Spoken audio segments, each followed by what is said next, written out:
Hello, listener. Suyana here, doing the discussion video for Chapter 12 called Healthy Expectations. The reflection for Chapter 12 is as follows. For many of us, having low or no expectations has seemed like the safest way to navigate life, especially when past experiences have conditioned us to believe that expecting too much leads to disappointment, rejection, or pain. However, suppressing expectations often results in aimlessness, self-denial, and a disconnection from personal power.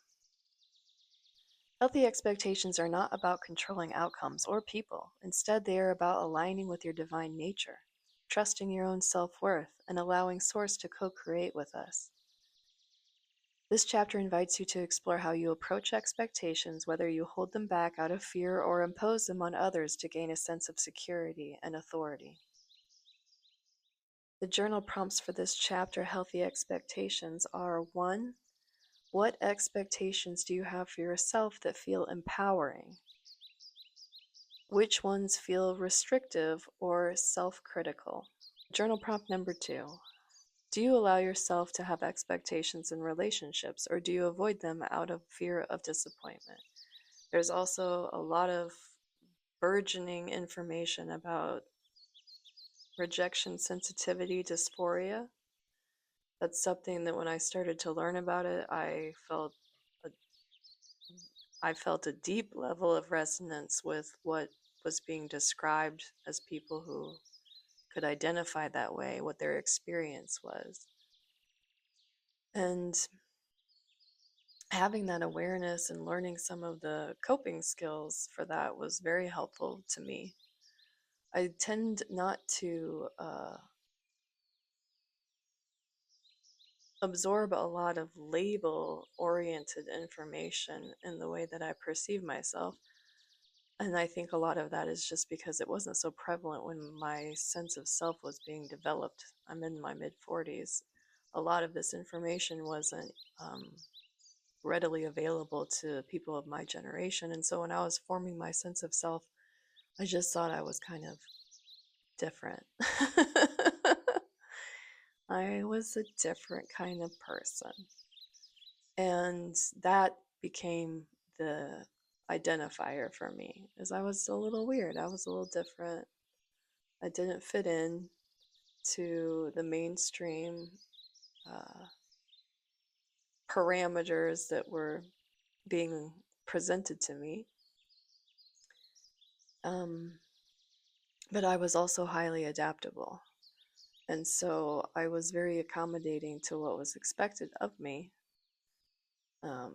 in school, in jobs, in relationships, or I would escape them. So that was my pattern for a really long time, is I would just, when the box that I felt like I was being put into started to feel too confined for me and my mental well-being, then I would move and I would get a new job and I would move to a completely different area of the world. And I did that for many, many years in an effort to avoid conflict, really, and to keep progressing in my process of self-discovery. So there were shadow reasons why I behaved that way, and then there was a lot of brave and enlightened purposefulness behind the decisions that I was making. And I can look back and see that very clearly now, although in the moment, sometimes I didn't have an awareness of the shadows, or I didn't have awareness of the empowering attributes of those choices. And all of us have this similar uniqueness, no matter how much we might identify this way or that way. Most of the people that are going to be listening to me are people who have felt like that they are of the fringe population. So you're amongst friends here, I guess is what I'm saying. And I really want to celebrate your uniqueness. And I want to because I want my uniqueness to be celebrated. So I don't know what question I was on. Let me look. Ah, yes, journal prompt number 3. How has your perception of Source been shaped by past experiences with caregivers and authority figures? So I touch on how impressionable we are when we're younger in this book. And while we're moving back into alignment with our unmasked, unconditioned self, which is why in the spiritual ideologies, I think unconditional love is so prevalent, because when we can live an unconditioned life, it doesn't mean unruly or chaotic or um, unmanageable, but it does mean unpredictable and non-conforming and unconditional, that you embrace and express yourself in entirety. And I think a lot of us have a genuine fear of our power because we've seen how power has been misused so frequently in this world, that when you want to claim your power and you see all of these poor examples of what that might look like, then the reluctance, I think, is really a reluctance of walking down a path that you don't feel drawn to. But a lot of the people that we see that are in positions of power, they are not exacting their power on the world. They are being imbued with other people's power because it's being handed to them in the hopes that they will rescue them or impart value on them. Or a lot of people, I think, just pay attention to these powerful people because they want to see what they're doing and what kind of impact it's going to have on them. And that also is to a degree giving your power away if you feel like your life is being threatened or inherently enhanced based on someone else's efforts and influence. So we're in this really great pivot right now between pouring our power into a few select people in the hopes that they are going to have our best interest at heart, and reclaiming the power that we have within us and restoring the power within us that we have given away so that we can live a self-realized, accountable life with other people who are doing the same thing. And when Source is a punishing or rewarding, finicky, fickle personality,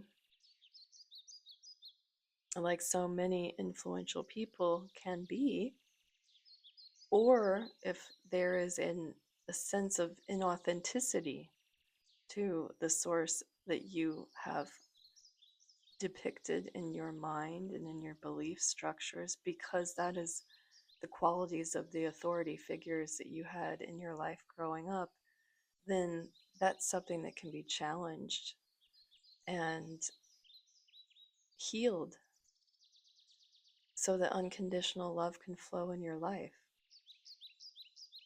I've talked with people close to me a few times about this, because when we want to go through this process of reclaiming our power, sometimes we will make the one that we feel took it the bad guy. But so many people are entrained to behaving this way, and it is their conditioned self that then conditions you, and so on and so forth. So it's very hard, if we're going to start blaming, to stop the process. Like, how far back do you go? If it's your parents and their parents did that to them and their parents did that to them and their parents did that to them, then how far back can we lay that blame? It feels so much easier to me to just accept that we live amongst a population of conditioned people. The anomalies are those who can live an unconditional life. They are in harmony with what their values, goals, and intentions are, that are not products of survival or their masked sense of self, but their soul's intentions, their soul's trajectory in this lifetime. And when you meet people like that, you feel it. And it's soothing. And to the nervous system, sometimes it can be also disrupting. Because you're like, whoa, this person sees me. Ah. And it can be intimidating. But it's all in good fun. I've never been seen, and I've never seen someone that has had that experience of me that I didn't want to just reach out and hug and tell them that they were going to be all right. That everything was going to work out. It was inevitably going to work out. I genuinely feel that. And not because I'm wishful or hopeful thinker, but from experience. I've experienced that the destination is assured and the journey is the intention. The journey is the purpose. So when you're delving into how the caregivers of your life and the authority figures of your life skewed your perception of an unconditionally loving, accepting, and wholesome source consciousness, you can uncouple them. The way that I found it to be the easiest is through reparenting myself, finding those moments where a discordant belief structure gets activated in me, one where I feel victimized or unsupported. Those are the two that are really dominant for me. When I get overwhelmed, it's usually coming from feeling unsupported and a victim of not knowing, basically, just not having the answer. So at this point in my life, a lot of times I'm just reminding myself and reparenting myself that I just need to take one step at a time. I just need to do the next best thing to do in that moment and not get too far ahead of myself and not get mired in the past and comparing what I'm doing now to something in the past that may or may not have worked out the way I wanted it to. Being present and then understanding the next best step for me has been a really good tool to absorb more of the responsibility that I want to have for my life and embody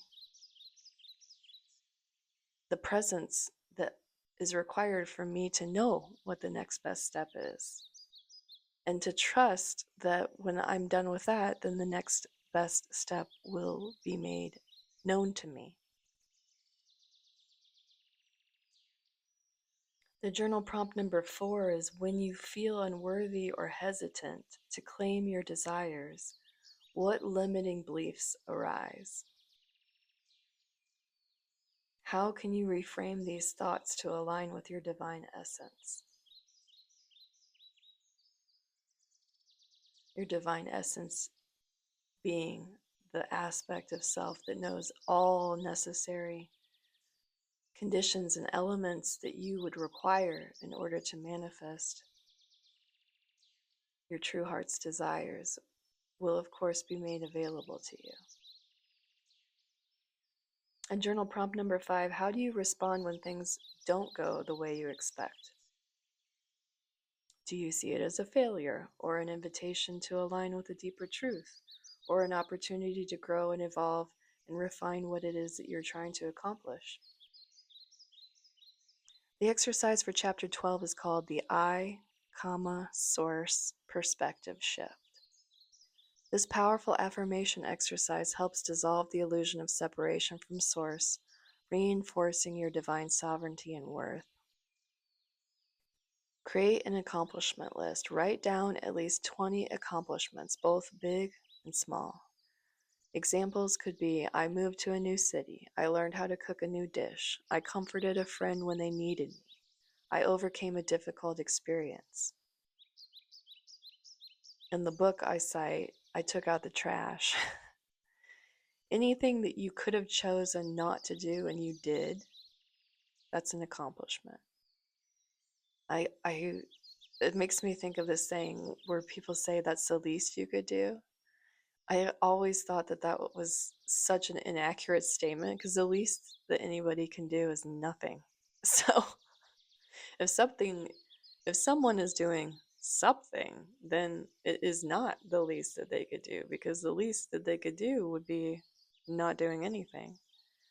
And it just reminds me, I see sometimes how reluctant people are to praise one another and to uplift one another, encourage one another, thank one another, as if that's somehow going to diminish them, or they only have so many thanks that they can give out in their lifetime. They have to be really selective with them.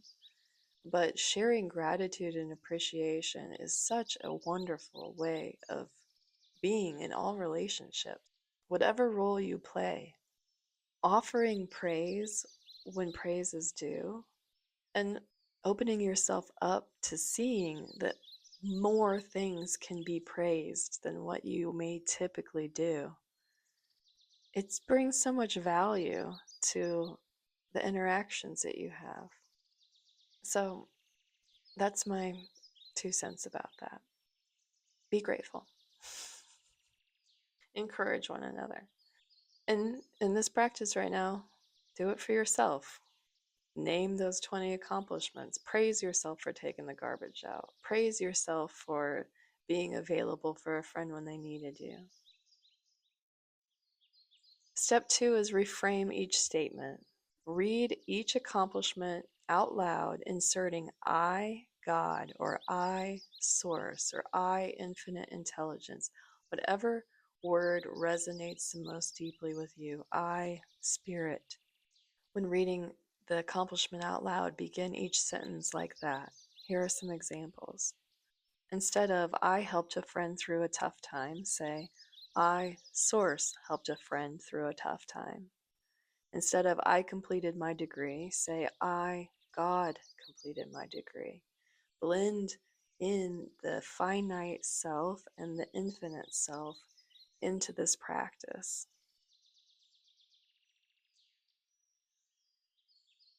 Step 3, observe the shift in perspective. Notice how this simple shift breaks down the illusion of separation and affirms your role as an extension of the divine. Reflect on how this practice changes your sense of worth, expectation, and self-trust. You can continue to do these accomplishment note cards throughout the week, the month, the year, until it becomes an ingrained habit. The affirmation for trusting divine timing and having healthy expectations is as follows. I release fear-based expectations and embrace my role as a co-creator with Source. I trust that all is unfolding for my highest good exactly as it is meant to. And the quote for contemplation, the moment you release attachment to how life should unfold, you create space for something even greater than you imagined. Author unknown. I hope you enjoyed the discussion and workbook content for Chapter 12. As always, please like, subscribe, share with people who you think this might resonate with, and feel free to leave a comment. I always look forward to connecting with you. Until we meet again, be well and enjoy the now.